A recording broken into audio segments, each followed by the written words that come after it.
Sir inter విద్యార్థులు ఈ మధ్య దాదాపు 25 మెంబర్స్ చనిపోయారు. నిన్న కూడా ఓ అమ్మాయి బంగ్లామీకెళ్ళి దూకి చనిపోయింది. అసలు ఏం జరుగుతుంది?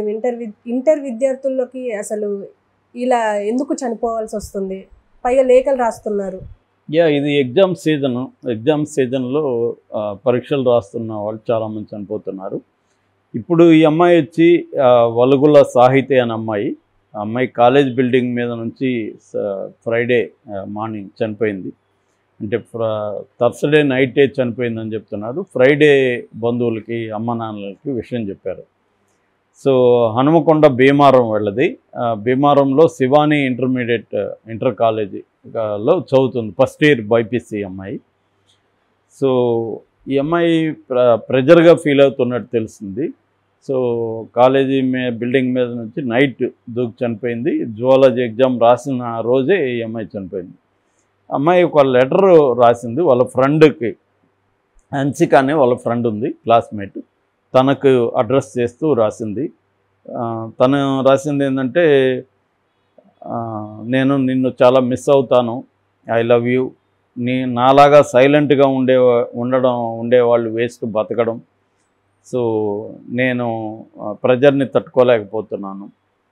సో నీతో నాకు మంచి మెమరీస్ ఉన్నాయి. సో నువ్వు ఒక మంచి గ్రేట్ డాక్టర్ అవుతావు. So I love you, I miss you అని చెప్పి అమ్మాయి రాసింది లెటర్లో. దాంతోపాటు వాళ్ళ నాన్న కూడా క్షమించండి నాన్న అని చెప్పినట్టుగా కూడా చెప్తున్నాడు. ఇలాంటి లెటర్లే నేను ఈ వారంలో కనీసం ఒక 5-6 చూసుంటాను. సారీ అమ్మ అని ఒకరు, సారీ నాన్న అని ఒకరు, నేను ప్రెజర్ని తట్టుకోలేకపోతున్నాను ఒకరు, నేను ఎగ్జామ్లో సరిగ్గా రాయలేకపోతున్నాను, మిమ్మల్ని డిసప్పాయింట్ చేస్తున్నానని ఒకరు, ఇలాగా అవుతున్నారు. సో అంటే అసలు ఎందుకు స్టూడెంట్స్ ఈ స్థాయిలో చనిపోతున్నారు అన్నప్పుడు ఎన్సీఆర్బీ లెక్కల ప్రకారం సంవత్సరానికి అంటే 2021 లెక్క ప్రకారం దాదాపు 13,089 మంది విద్యార్థులు చనిపోయారు. 95 నుంచి 2019 వరకు 2 లక్షల మంది విద్యార్థులు చనిపోయారు ఈ ప్రెజర్ని తట్టుకోలేక. మామూలుగా అయితే మన దేశంలో 1,70,000 మంది ఆత్మహత్యలు చేసుకుంటారు పర్ ఇయర్కి యావరేజ్లో. అందులో 13,000 మంది వీళ్ళు. అంటే ఎవ్రీ 1 అవర్కి ఒక స్టూడెంట్ ఆత్మహత్య చేసుకుంటున్నాడు మన దేశంలో. ఎందుకు ఇది పెరుగుతోంది పర్సంటేజ్? 2018తో పోలిస్తే 2021కి 18% పెరిగింది. అంటే రోజు రోజుకి ఈ ఆత్మహత్యలు చేసుకునే విద్యార్థుల సంఖ్య పెరుగుతుంది. దీనికి ప్రధాన కారణం ఏంటంటే, ప్రధాన కారణం ప్రెజరే. Exams, educational pressure. మేము మధ్య ఒక డాక్యుమెంటరీ తీసాం. ఈ ఇళ్లలో నుంచి పారిపోయిన చిన్న పిల్లలు ఉంటారు కదా, వాళ్ళు రైళ్లలో బయలుదేరి రైల్వే స్టేషన్లో దిగుతారు. వాళ్ళని అక్కడ ఉన్న కొన్ని ఎన్జిఓస్ వాళ్ళని పట్టుకొని వాళ్ళకి కౌన్సిలింగ్ ఇచ్చి వాళ్ళని మళ్ళీ ఇళ్లలోకి తీసుకెళ్తారు. ఇది గత దాదాపు 2-3 దశాబ్దాల నుంచి ఆ సంఘాలు చేస్తున్నాయి. ముఖ్యంగా మేము సాతి అనే ఆర్గనైజేషన్ తరఫున చేశాం. ఆ డాక్యుమెంటరీ తీసినప్పుడు నేను కూడా పిల్లల్ని కలిశాను, వాళ్ళతో ఇంటర్వ్యూలు కూడా చేశాను. సాతిలో పనిచేసే వాళ్ళతో. వాళ్ళు చెప్పింది ఏంటంటే, ప్రధాన కారణం ఏంటంటే, వాళ్ళు చెప్పింది 48% వీళ్ళు ఇళ్లలోంచి రావడానికి ఎడ్యుకేషనల్ ప్రెజర్సే కారణం అని చెప్తున్నారు. అంటే వాళ్ళ డేటా తీసుకున్నప్పుడు వీళ్ళు ప్రధానంగా 48% ఎడ్యుకేషనల్ ప్రెజర్స్ అన్నమాట. అది మనకి అన్ని చోట్ల కనబడుతుంది. వాళ్ళ పేరెంట్స్లో కూడా బాగా తమ పిల్లల్ని పెద్ద ఎత్తున చదివించాలని. ఇంతకుముందు ప్రైమరీ ఎడ్యుకేషన్లో పెద్దగా ప్రెజర్ ఉండేది కాదు. హయ్యర్ ఎడ్యుకేషన్కి వచ్చినాక ప్రెజర్ ఉండేది ఒక 20 ఏళ్ళకు ముందు. ప్రైమరీ ఎడ్యుకేషన్లో ఇప్పుడు మేమంతా చదువుకున్నప్పుడు అసలు ప్రెజరే లేదు, జీరో. అందువల్ల మాకు ఆటలు ఎక్కువ ఉండేవి, చదువు కూడా ఫ్రీగా చదువుకునేవాళ్ళం హాయిగా. ప్రెజర్ లేదు. అంటే దీంట్లో మార్కులు తగ్గితే ఏమైపోతుందో అన్న టెన్షన్ ఉండేది కాదు. అప్పుడు కూడా కంపారిజన్ అయితే ఉండేది, ఎవరికో ఎక్కువ వస్తే మనం ఫీల్ అవ్వడం అవన్నీ ఉండేది. కానీ దానివల్ల ఇళ్లల్లో ప్రెజర్, మాకైతే మా ఇంట్లో అసలు ప్రెజర్ లేదు. చదివించేవాళ్ళు తప్ప నీకు మార్కులు ఎందుకు తక్కువ వచ్చాయన్న ప్రెజర్ అయితే అసలు జీరో. కానీ ఇప్పుడు దాదాపు ప్రతి ఇంట్లో కూడా ఏదో ఒక రకమైన ప్రెజర్ అయితే ఉంటుంది, డైరెక్ట్గానో ఇండైరెక్ట్గానో ప్రెజర్ అయితే. ఎందుకంటే వీళ్ళు లక్షలు పెట్టి చదివిస్తున్నారు. ఎల్కేజీకి ₹1,00,000 పైన ఫీజులు తీసుకునే స్కూల్స్ అనేకం వచ్చేసాయి. సో ఎల్కేజీకి లక్ష కడుతున్నారంటే వాళ్ళు ఎవ్రీడే లెక్కేస్తారు కదా, ఈరోజు ఏం నేర్చుకున్నాం, ఈరోజు ఏం వచ్చింది. సో వాళ్ళు కూడా రకరకాల టెస్టులు పెట్టి పిల్లల్ని వీళ్ళకి ఆ ₹1,00,000కి మేము న్యాయం చేస్తున్నట్టుగా స్కూల్స్ కూడా చూపించాల్సిన పరిస్థితి స్కూల్స్ మీద అవుతుంది. సో ఈ ప్రైవేటైజేషన్ బాగా పెరిగిపోయినాక స్కూల్స్లో ప్రెజర్ అనేది, ఎడ్యుకేషనల్ ప్రెజర్ బాగా పెరిగింది. రెండవది ఫియర్ ఆఫ్ ఫెయిల్యూర్ అనేది పిల్లల్లో బాగా పెరిగిందని సైకాలజిస్టులు చెప్తున్నారు. అంటే మనం ఫెయిల్ అవుతామేమో అని బాగా చదువుంటారు వాళ్ళు, కానీ ఆ ఫియర్ వల్ల బాగా రాయలేరు. నేను చాలామందిని చూశాను, బాగా ప్రిపేర్ అయ్యి బాగా ఉన్నవాళ్ళు కూడా ఎగ్జామ్ రాయలేక వచ్చేస్తారు. ఎందుకంటే ప్రెజర్ ఉంటుంది. ఒక్కోసారి నైట్ అంతా మేల్కొని వాళ్ళు అక్కడ పోయి రాయలేక కన్ఫ్యూజ్ అయిపోయిన సందర్భాలు కూడా ఉంటాయి. అంటే ఒక హాయిగా వితౌట్ ప్రెజర్ మైండ్ సెట్తో వాళ్ళు వెళ్ళట్లేదు, ప్రెజర్తో పోయి ఎగ్జామ్స్ రాయాల్సిన పరిస్థితి ఏర్పడుతుంది. మామూలుగా ఇంతకుముందు అంటే 10th మాత్రమే ఇది ఉండేది, ఎగ్జామ్ ఇది మిగతంతా పెద్ద ఏం ఉండేది కాదు. సో 10th మాత్రమే ఫీల్ అయ్యేవాళ్ళు ప్రెజర్, మిగతా క్లాసులంతా సరదాగా నడిచిపోయేది. ఎగ్జామ్స్కి సంబంధం లేకుండా వాళ్ళు నెక్స్ట్ దీనికి వెళ్ళిపోతారు. ఇప్పుడు అట్లా కాదు, ప్రతి ఎల్కేజీ నుంచి ఎవ్రీ క్లాస్ ఈజ్ టెన్షన్ ఉండే క్లాసే. సో అది మూడవది ఏంటంటే కాంపిటేటివ్ ఎన్విరాన్మెంట్ ఇంతకు ముందు కంటే బాగా పెరిగింది. ఎల్కేజీలో వాళ్ళు కూడా చాలా పేరెంట్స్ నేను చూస్తుంటే మావాడికి మార్కులు తగ్గినాయంటే, ఎన్ని మార్కులు తగ్గాయంటే 2 మార్కులు తగ్గాయని వాళ్ళు టెన్షన్ పడుతుంటారు.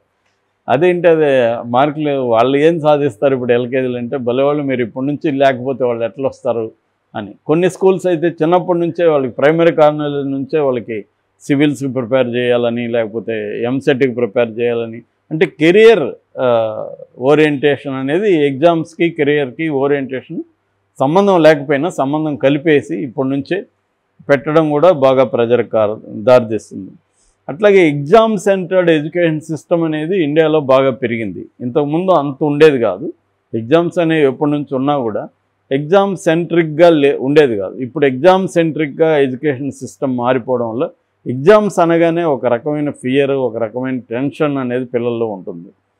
ఇక 4వది కోపింగ్ సిస్టమ్స్ లేవు వాళ్ళకి. అంటే ఈ ప్రెజర్ని ఎలా తట్టుకోవాలి, దాన్ని వాళ్ళకి సపోర్ట్ చేసి మీరు ఎలా తట్టుకోవాలని చెప్పేవాళ్ళు లేరు. కానీ ఇంకా ప్రెజర్ పెంచేవే కాలేజీల్లో కానీ ఇళ్లలో కానీ ప్రెజర్ పెంచుతారు. ఇప్పుడు చాలామంది పేరెంట్స్, ముఖ్యంగా మదర్స్, పిల్లలతో పాటు వీళ్ళు కూడా మేల్కొనడం, వీళ్ళు కూడా టెన్షన్ పడడం, వీళ్ళు ఇంకా వాళ్ళకంటే ఎక్కువ టెన్షన్ పడే పేరెంట్స్ నేను చాలామందిని చూస్తాను. సో అది ఆ కోపప్ మెకానిజమ్స్ లేకపోవడం కూడా ఒక కారణం. రెండవది కెరీర్ ఆప్షన్స్ కొన్ని మాత్రమే ఉన్నాయన్నది అందరూ ఫీల్ అవుతున్నారు.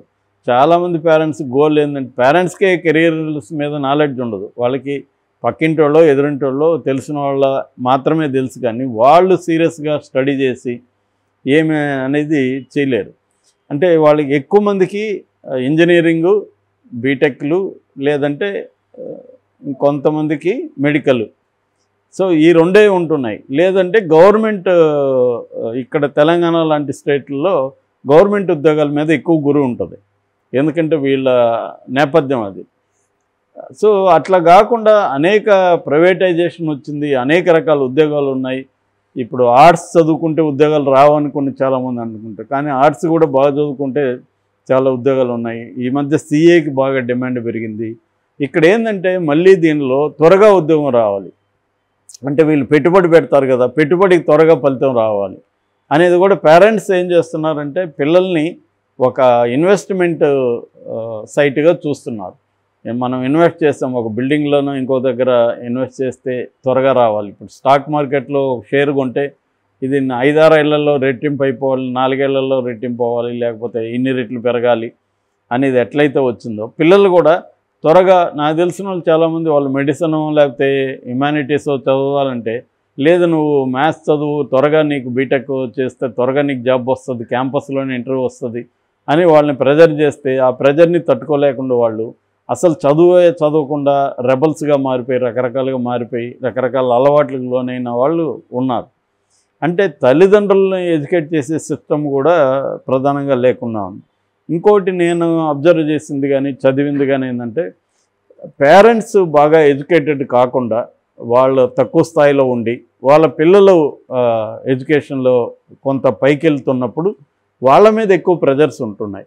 ఎందుకంటే వాళ్ళకి పేరెంట్స్ నుంచి ఏ రకమైన సపోర్ట్ సిస్టమ్ ఉండదు, ఓన్లీ కష్టపడి డబ్బులు పంపిస్తుంటారు.